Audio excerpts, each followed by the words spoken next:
Toujours dans notre journal de classe, la Belgique a un mauvais bulletin en matière d'intégration des élèves immigrés. Leurs performances scolaires sont trop faibles chez nous. Joël Meert. Bonjour à tous et à toutes.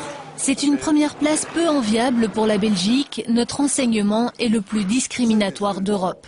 Nulle part ailleurs, on ne constate un écart aussi important entre les performances des élèves issus de l'immigration et les autres.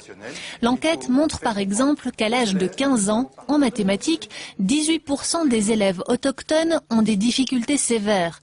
Mais pour les immigrés de deuxième génération, il s'agit d'un bon tiers des élèves, et pour ceux de première génération, plus de la moitié ont des difficultés.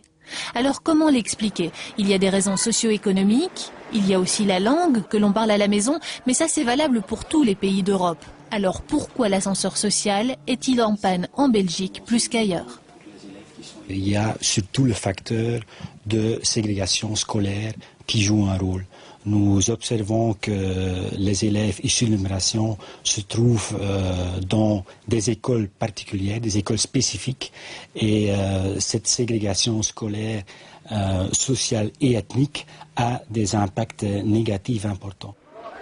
Et en effet, en ville, elles ne sont pas rares, les écoles où 80-90% des élèves sont d'origine immigrée.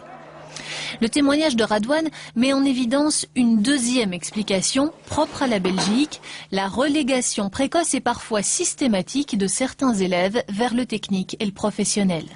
L'argument qui était avancé par la direction était que je serais beaucoup plus épanoui dans un enseignement professionnel qui me permettra de m'exprimer plus facilement et d'arriver surtout plus rapidement à avoir un métier concret en main. C'était l'argument qui était avancé. Moi, je n'étais pas du tout un élève qui était manuel. Je veux dire, encore aujourd'hui, je ne sais pas aligner 3 clous.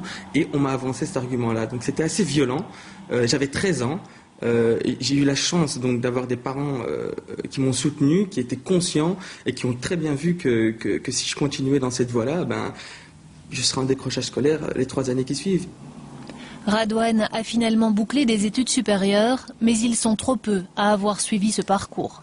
Il n'y a pas un fatalisme pour les élèves issus de l'immigration d'avoir des scores plus faibles. Il y a d'autres pays qui sont parfaitement capables de donner d'égalité des chances à tout le monde, y compris les élèves issus de l'immigration. C'est le cas au Finlande, mais dans d'autres pays comme le Canada, l'Australie, en fait, les élèves issus de l'immigration ont même des scores plus élevés que les élèves qui n'ont pas un lien avec l'immigration. Les résultats de cette enquête démontrent en tout cas qu'il est urgent de trouver la bonne stratégie pour encourager la mixité sociale. C'était un reportage de Julie Morel. Avec la rentrée des classes